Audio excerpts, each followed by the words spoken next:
अकेले करब। घोड़ा चलल है ये बाबू, अर्जुन जी पीछे पीछे, घोड़ा आगे आगे। भैल का गुरु जी गजल के लाइन हो।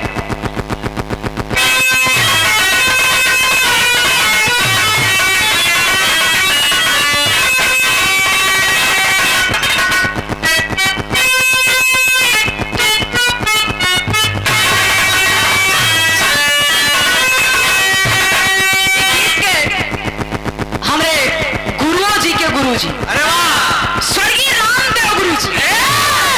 जोने खानदान से, जोने अखाड़ा से हम आईला। हमरे स्वर्गीय रामदेव गुरु जी अपने जमानी के आलम में जब ललकार के गजल के गा दे भैया, लगे कुछ गावत हुवन। कैसे गा में?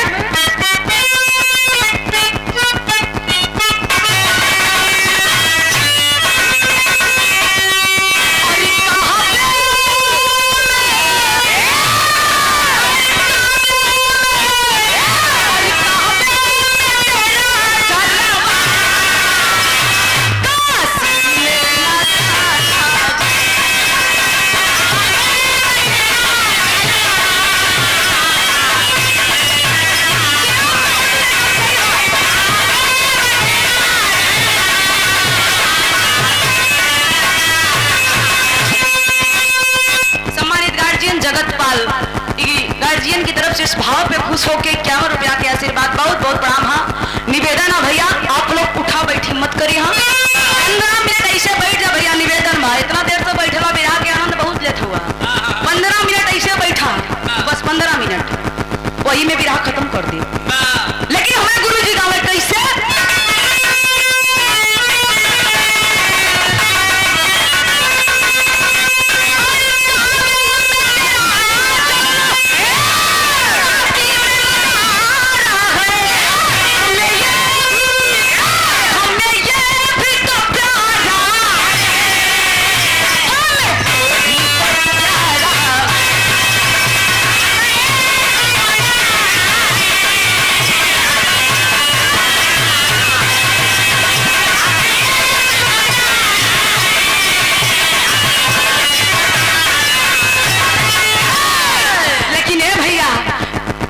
अच्छा भाव हमरे माननी गया कभी जी लिखलन।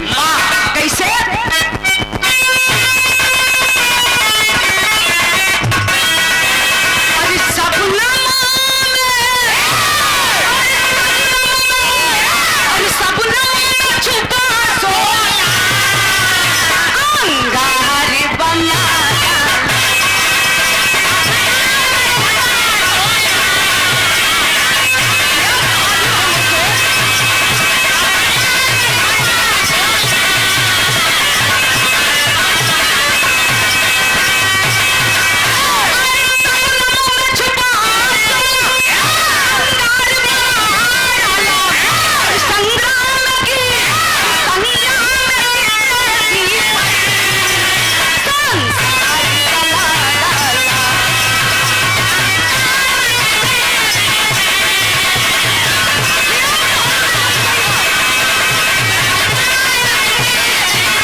शुरुआत है गुरुजी जौहरी में कहना है।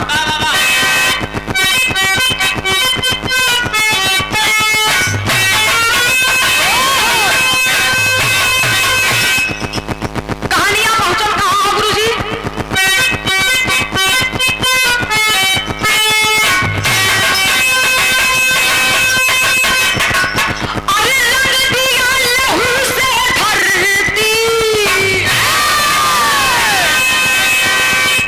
बीमारी पकड़ ले। अच्छा आप वो लोग के मना पकड़ी बांध रही, हाथ ना उठा बांध ले।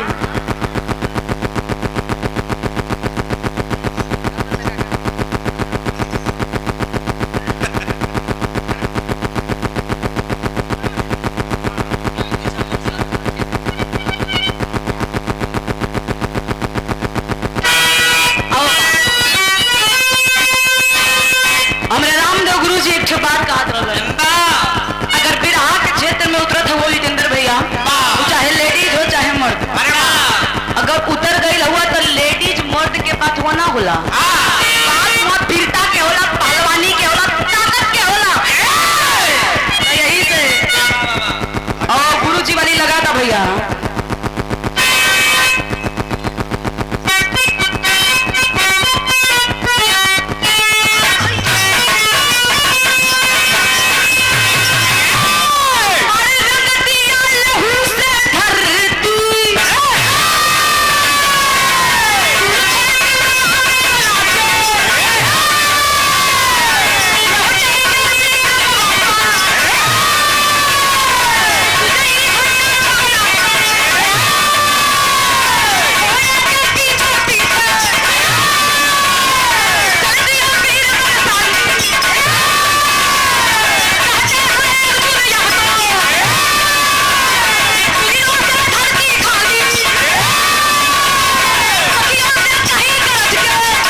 बहादुर, ये है असली बिरहा, यह वीरन के पहचान। अच्छा हम तो सोची जितेंद्र भैया कि हमारे जोश वही लोग सोवत हो, लेकिन हमसे ज्यादा इन्हीं लोगन के बा। ए भैया कहानियां के आप लोग गौर से सुनिया। ए माई माई ए जाए दो, शांति हो जाओ।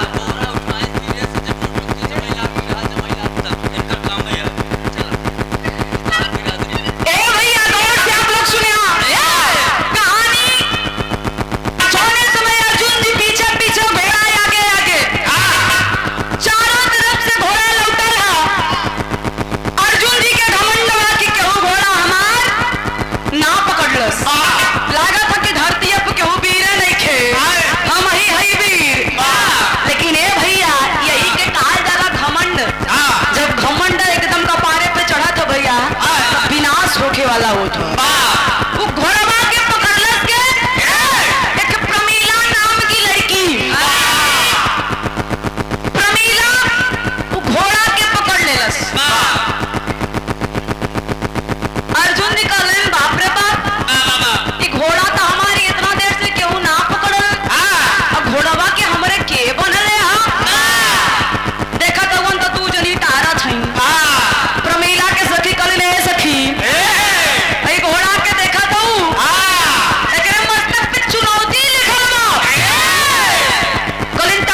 शोभा ना देला कि तू हमरा से युद्ध करा। एगो बात हमार सुन।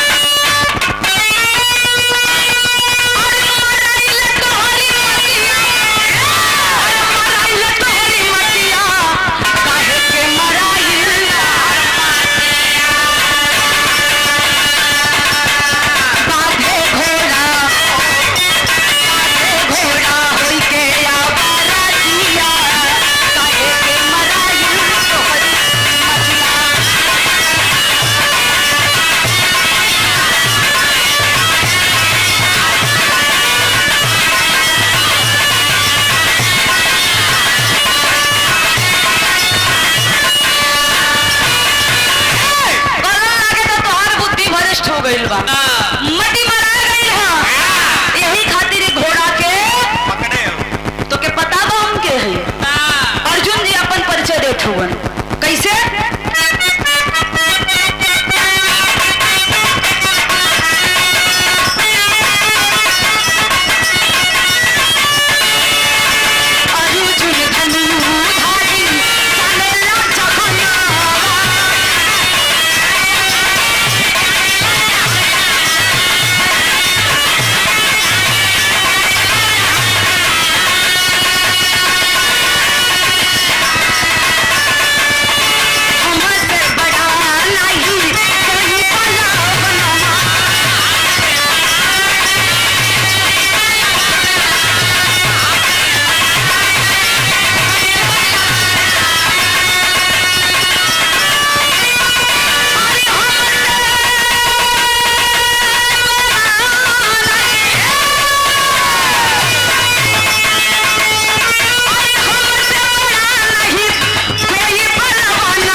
हुआ। प्रमीला डांट के कहले बा गुरुजी भाव बदलत।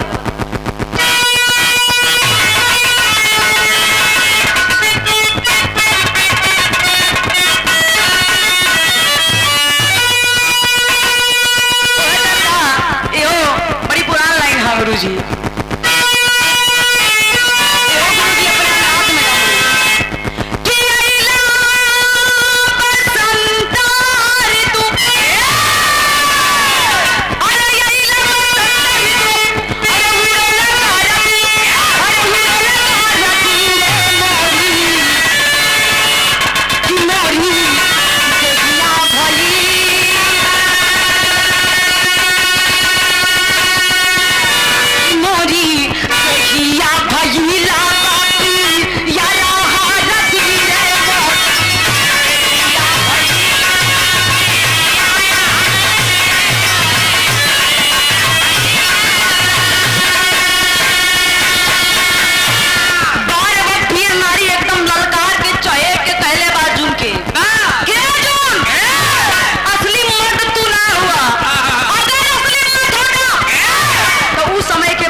सुना भैंस में तार बेटा कायल कलन का काहे बतावत है सुना कलस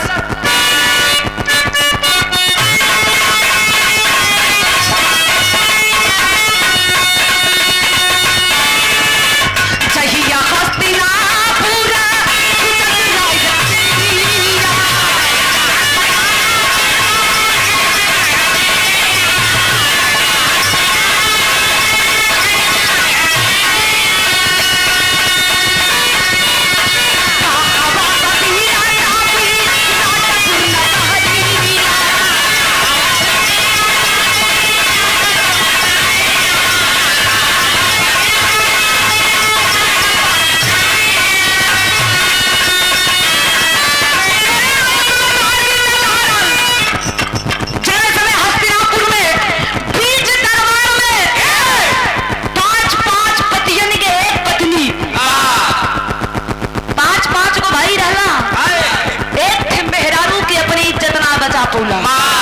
तू वीर जो ना खलवा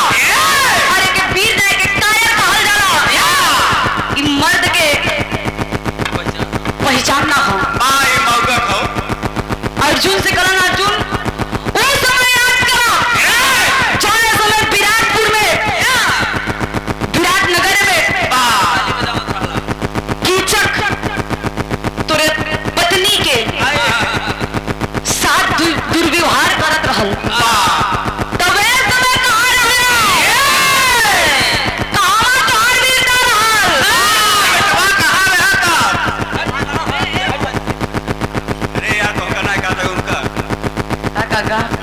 कहे बुढ़ाई में अपन हाथ गोड़ थोड़ा बाबा छोड़ा नहीं नहीं ज्यादा बुढ़ाई में देखा हिंदू की बुढ़ापा तभी छटिया ज्यादा नौक अवस्था है भैया ज्यादा छोड़ दे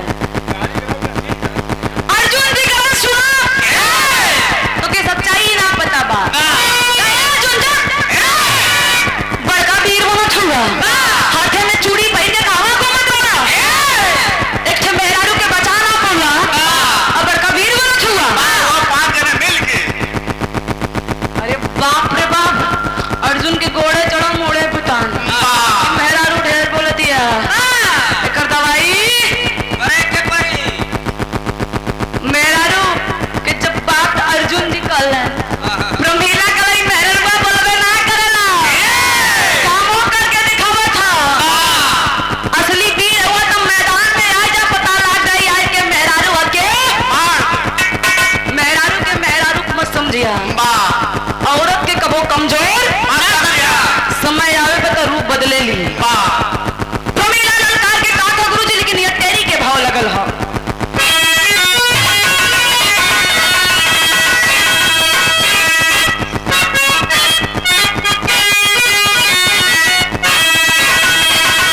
ई हमरे गया कवि जी के लेखनी है कितना सुंदर लिखे हैं गुरुजी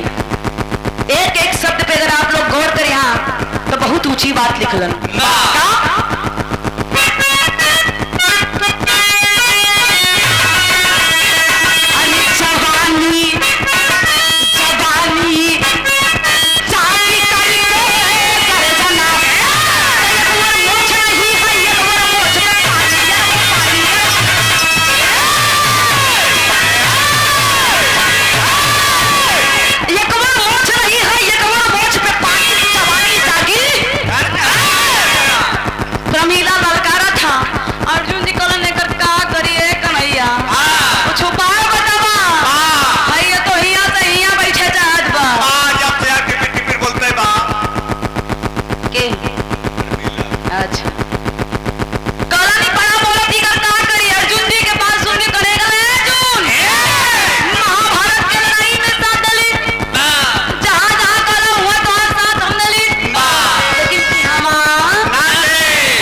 अर्जुन जी के प्रमीला ललकारा था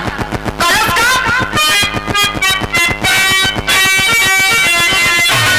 किया चरणवा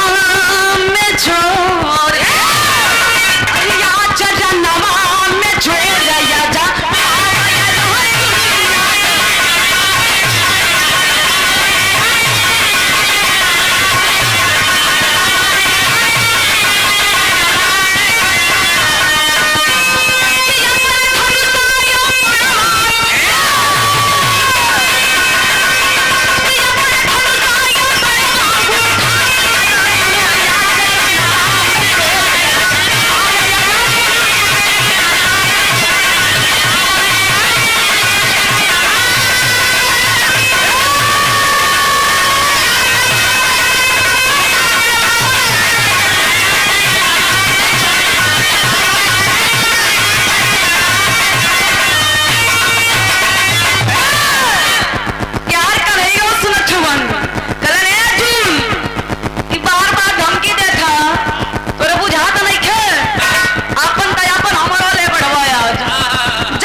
मर्द और मेहरारू के है बहुत बड़ा डील हुआ तनी आज बेटा साबित करा है हवा मत प्रमीला बात के बात कहा था अर्जुन निकलन है प्रभु तू जा मत यहीं बैठा कम से कम तू रहा तो कह देख के हमके तसल्ली वैसे भी हम कम ना हई अरे इतना पावर बकी के झटका में कन्हैया कलन तोरे तना घमंड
दे, लेकिन ये लहावे पीछे नहीं रहते हैं।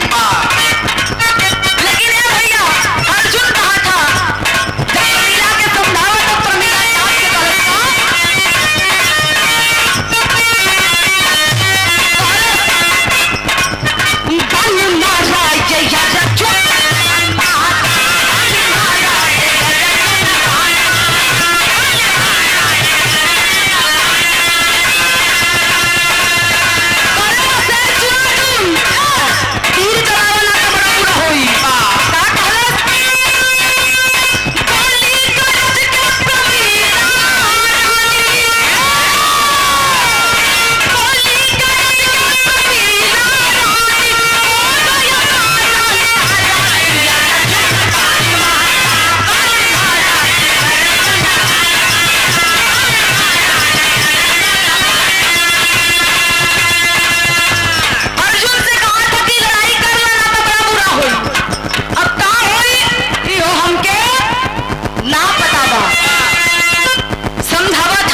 के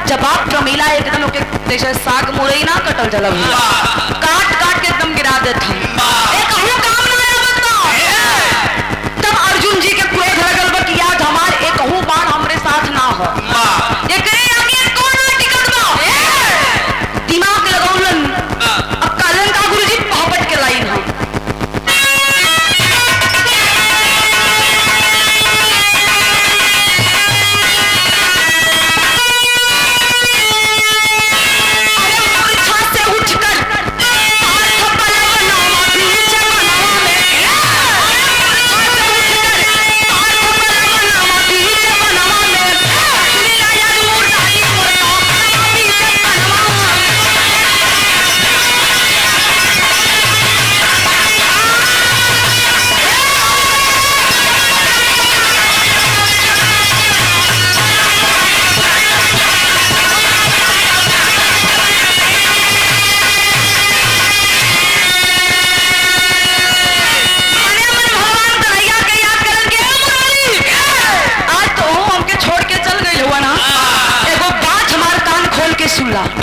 ई आज मेहरारू के केहू बचा ना पाए। कैलन का अरे पग में बचा सकता नहीं इस नारी की कोई जान अरे अस्त्र साधी के मारे पाठ माना अरे चरम में तारक तुमने छनवा कहत के नारी कभी वही बनवा तुमने छनवा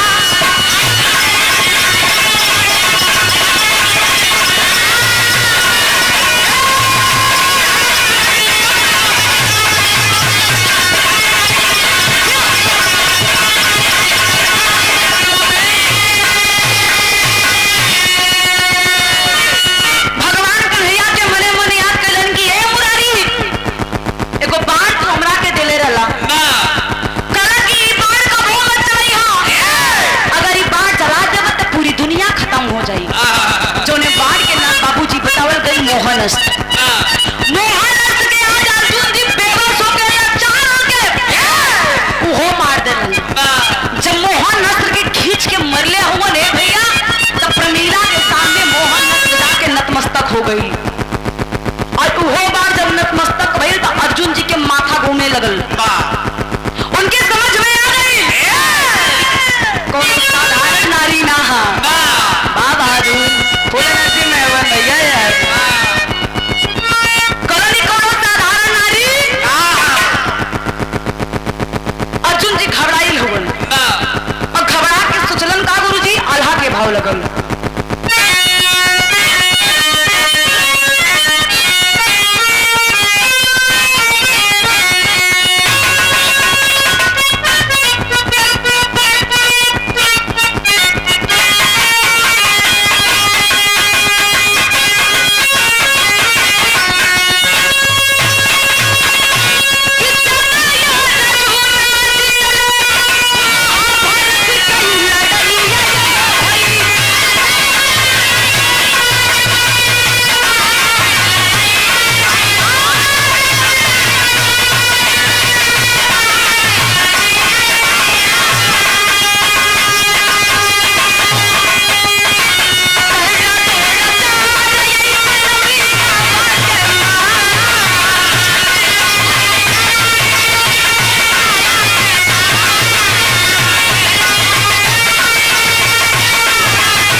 छुआ एगो मेहरारू आज एगो मर्द के पानी उतार लेला को मतलब भैया समझेला इज्जत गई पीता खत्म हो गई। ये सम्मानित हमारे गार्जियन इस भाव पे आप खुश होके गोविंद चौरसिया आलोक कुमार धना का पुरवा ये हमारे भैया की तरफ से 100 रुपया के आशीर्वाद आप लोग इतना कीमती टाइम देला ई खातिर बहुत बहुत धन्यवाद। तो रुपया पैसा ना देबो तब हो चली बिरहा के मन लगा के सुना बस बहुत बहुत आपके पैर छू के प्रणाम आशीर्वाद के कामना है। लेकिन हमारा बिरहा एकदम करीब में समापन की तरफ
पिछवा से कहीं हंस धर दे रास्ता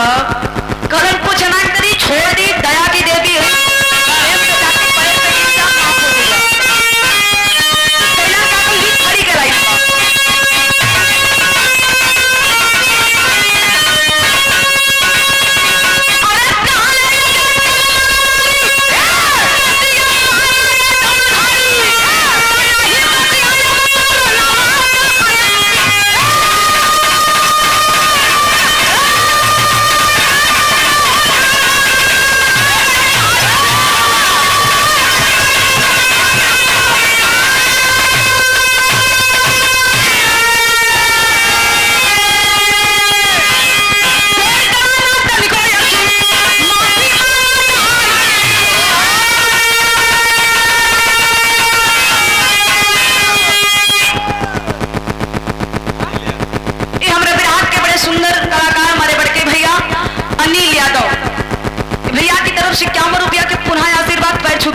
सब भैया के नमस्ते प्रणाम हाँ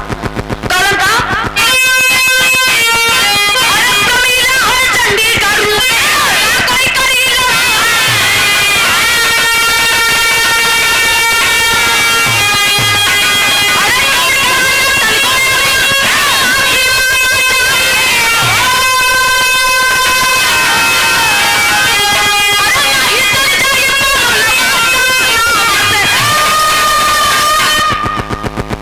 चंडी के साथ छात उतारे जाके माफी मांग लगर देर करब तो जान चल जाए हम कुछ अर्जुन जी जाके भारा पटन प्रमीला के पैर पे प्रमीला हंस के कर ली कि अर्जुन हम तो के मारे खातिर ना आइल हूं मुरारी के आदेश रहल दुनिया के मालिक हमन उनके आदेश में तोरे घमंड के खत्म करे खातिर ही हमके करे के पड़ल दुनिया में कबो घमंड अर्जुन मत करी हा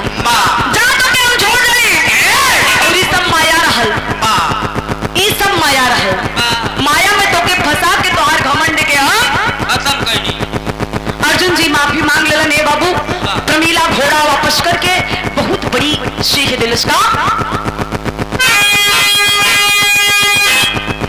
विमल ज्ञान वरदान के साथ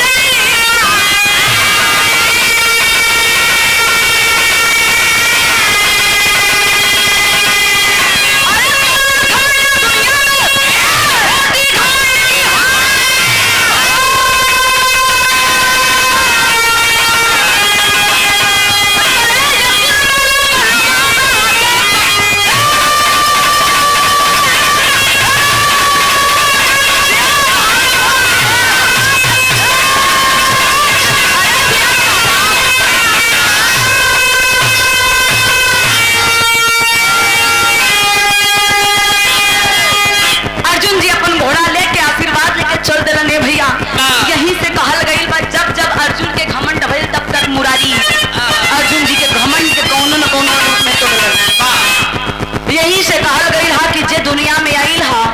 प्रेम से रहा व्यवहार से बना के रखा एक दूसरे से भाईचारा बना के अगर घमंड करबा तू भगवान की तरफ ले जाई कहल गई बा विनाश के रास्ता घमंड हा जे कइले बा ओकर सर्वनाश जरूर भइल हा यहाँ के अंतिम और आखिरी लाइन हा गुरुजी